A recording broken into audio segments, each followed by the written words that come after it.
Good morning, Mod and Poppers. This is the other half of the storeroom. This is the death pile. Just in case you were curious, that's the death pile. It's taller than me. It's huge. And I'm working on getting it. I cleared it out enough that we could park the car because it frosted last night, and I knew that my wife would have to scrape a windshield this morning. And she shouldn't have to scrape her windshield to go to work because I have too much of a mess. So I reorganized the mess.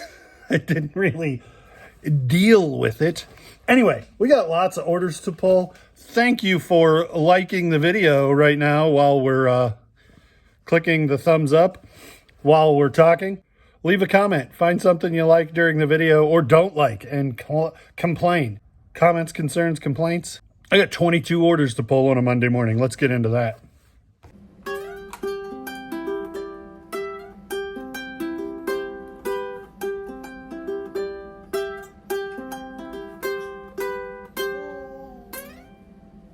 And it's not just one layer. It's like 4 feet thick, that tall, to the rafters of the garage.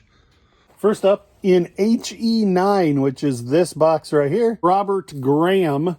This has the flip collar with the paisley underneath, and the cuffs are the same way.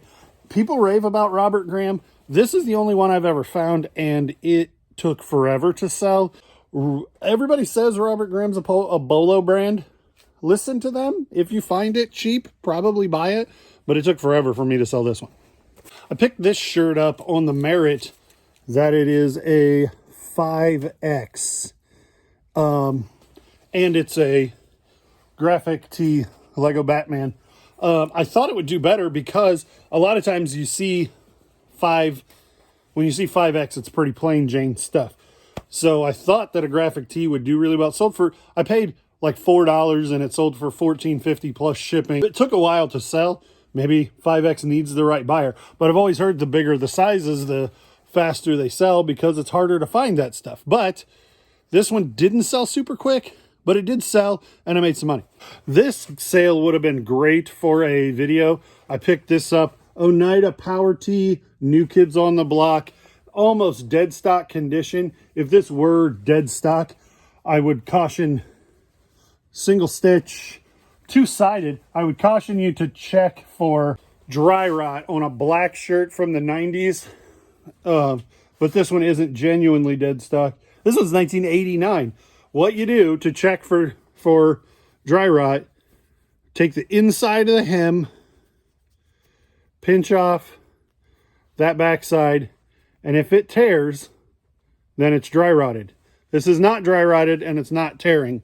What happens with you can do the bottom hem too, because sometimes it'll be a little bit dry rotted in one spot and a little bit and not in other spots. So that way, if you tear it, it doesn't hurt the shirt. If it's like some crazy Snoop Dogg 1992 banger doggy style promo t-shirt that's worth $500 or $600 and it's dry rotted, somebody would still give you $200 and frame it or wear it but never wash it, kind of a thing. So I would say anything in the 90s or farther back, black, that seems like it hasn't been washed, I would check for dry rot because black shirts dry rot a lot. And if it feels like it's in like too good of condition, you don't want to sell somebody a shirt and then have them get it and they wash it and it deteriorates into nothing. This is what happened. I turned it off in the middle of the run. This is basically what's left of the shirt. And that is absolutely what would happen if you didn't declare that it was dry rot and they didn't know to check before they washed it. Something to think about. That shirt I paid $25 for, and that yard sale would have been well worth making a video about, but I wasn't in a video making kind of mood. It sold for $49 free shipping. Took a little bit of time, but that's kind of the $50 and New Kids on the Block. It takes the right buyer. What do you call these? Orcas? Shamus? Free Willies? Killer whales? crew neck sweatshirt, cut tag. I want to say I got this for $1, and nature crew necks do super well for me. This one I think sold for $17.99, free ship plus shipping, free shipping. I don't know. Look, that's what it sold for. This is a t-shirt featuring Bill Murray. This is called the BFM 3D. It is from Chive. Keep calm and chive on. It's kind of a 10. I don't know if it still exists. 10 years ago, it was like a frat boy posting pictures on Instagram kind of a thing. And when I was working for Menards and at the lumberyard, it was something that guys my age were into, and those Bill Murray shirts still do reasonably well. I don't know if the like keep calm and chive on ones would do well, or if whatever else, whatever other shirts they had, but the Bill Murray ones tend to do well still. And that one sold for $10 plus shipping, and it probably took 6 or 8 weeks to sell. Pins. I think I've sold a pin every day for the last couple of weeks. This one is one of only 500 produced. I don't know if it's going to zoom in on that or not. But this one has a lot going for it. Zoidberg is a very popular character from the show Futurama. Futurama stuff does well. This one's limited edition, and so these Bambox limited edition pins do reasonably well. $17.99 plus shipping for that little dumb thing. That's maybe the best Bambox pin that I had, and I marked it up accordingly, and it did eventually sell. I mean, 2 weeks or something, not long at all. It was the best of pins, it was the worst of pins, a tale of two pins. This one is a singing Santa Claus, but the nose doesn't light up. I got it with all of those pins the other day from the McDonald's manager, and it sold for $2.80 plus shipping. But the alternative is to throw it away, and I didn't want to do that. So it's not a great pin, not a sale that might even be, I might not even count that worth my time, but I had taken a picture of it and looked it up, and they were selling for nothing. And so I was like, well, I already have the work done. I might as well list it. $2.80 plus shipping. I'll do the math and make this much money after fees. It's probably almost break even. This is reasonably interesting, and I want to keep it fairly quick, but they paid $2.80 plus $4.25 shipping. And so after even paying promoted listing fees of 4%, which puts and they paid 42 cents tax, that puts their buy-in almost $9, and I only paid $3.69 to ship it. So do the math magic, and I made $2.69 on something that sold for $2.80. It counts a nickel as my cost of goods. Brought you guys along the other day, and I picked up this birdie from Mo Williams' books, The Pigeon, and it sold within hours of being listed. If you get these Mo Williams, it's from the Kohl's Care line of plush, and Kohl's Care doesn't always do well, even if they're notable characters, but there aren't any other Mo Williams lines. Like, you're not going to find vintage ones, so the Kohl's Cares ones are the ones that exist, and so people buy them. This one sold for $13.99. I paid $1.99 and only had it, I think it was listed for like a day or even less. Fishing and hunting vintage shirts. This is a couple of days in a row now. This is 2XL. I think I paid $4.59, which is the going rate at Goodwill. Now, long sleeve LaCroix drinks. Oh wait, no, St. Croix fishing rods.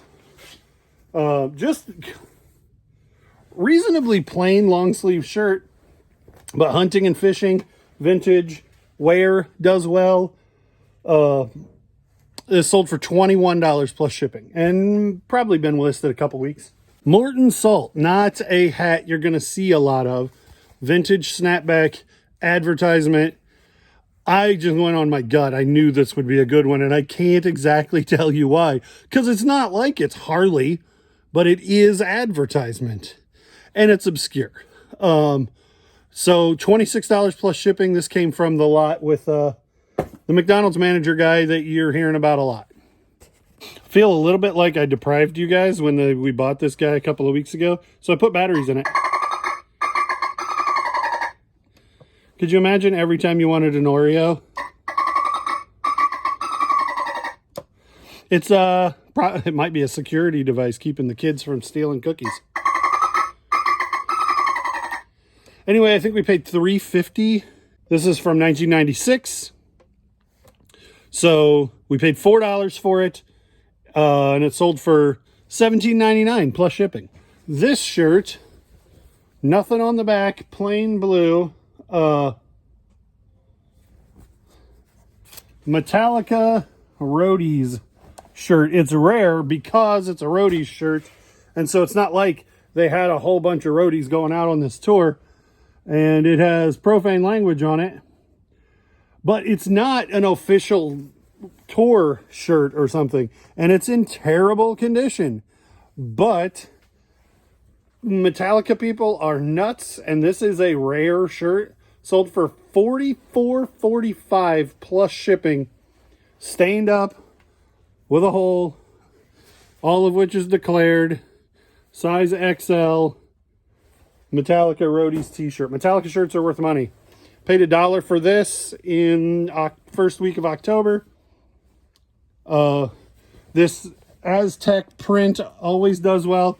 I normally don't pick these up if they're short sleeve, but this was in a pile. I paid $1 a piece for all of them. This one sold for like $11.99 plus shipping.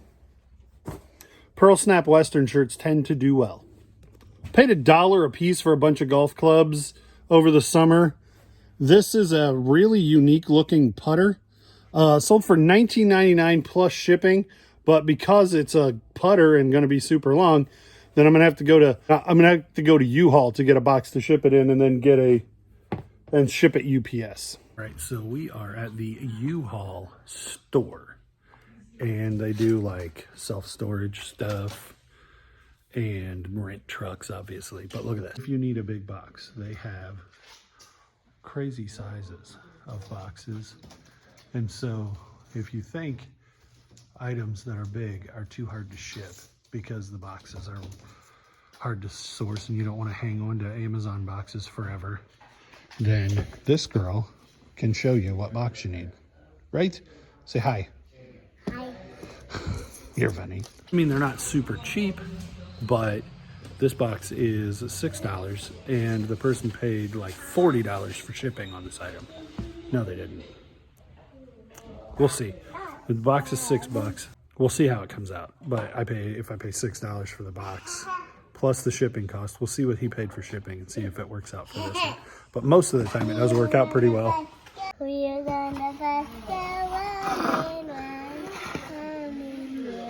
You're funny.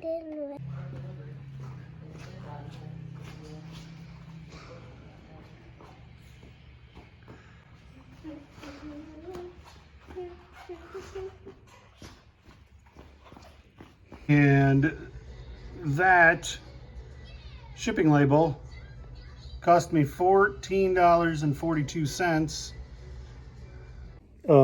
You can't realistically ship things that long USPS anymore, because if it gets over 30 inches, then they charge like $15 surcharge. Sometimes USPS can be competitive with UPS under 30 inches, but most of the time, if it's over 14, I'm just going UPS because it's the principle of the thing. They charge you like $6 surcharge anything over 14 inches, I think. I'm coming up with this off the top of my head. So if you know the numbers and want to leave that in the comments, do that. If you want to know more about it, look at the USPS website. It's real easy to do. But be cautioned that anything as long as a golf club, you're going to get a huge surcharge on shipping. So keep that in mind when you're buying long things and when you're entering your sizes and weights when you're making a listing to ship something like a baseball bat or a golf club or whatever you're shipping that's long. Lionel blanket. I'll put a better picture up. I bought this for like $2.99 at Goodwill, and I left it unlisted for a long time. And as soon as I listed it, it sold like 48 hours or so of being listed. And the same buyer bought this Ford blanket that I'd had for a long time and just failed to list, and then it sold. So both of these are going to the same buyer, which will make them really easy to ship. I'll just fold them up enough to fit in a number 7 priority mailbox. Keeping with that theme, this blanket, Bull's blanket that I picked up for $5 at an estate sale. All right, well, that's where the video ends. I went on a little bit of a tirade about whatnot, and that wasn't worth watching. Let me say that thank you for watching. Click like, comment, and subscribe. And then I want to say the U-Haul box. Basically, it ate the discount that I get from the UPS shipping. And that golf club in particular wasn't a good example, but I bought 3 that day for $1 a piece. One sold for $100 and one sold for $60, and then this one sold for $20. And so I made the money in the buy. I made enough profit when I sold it that it worked. But ultimately, I think it's a more sustainable business model to have U-Haul hold the boxes and pay retail for them than to try to find a Amazon recycle box after you sell the item. I don't want to try to find a place to store 1,000 boxes. So I think that the way to go is U-Haul. And you just have to watch when you're buying stuff that you're not buying long stuff that isn't hugely profitable, that you can afford to spend $6, $8 on a box. All right, thanks for watching. Hopefully you learned something. Hopefully you stayed to the end. Hopefully you go watch some other videos. We'll see you on the next one.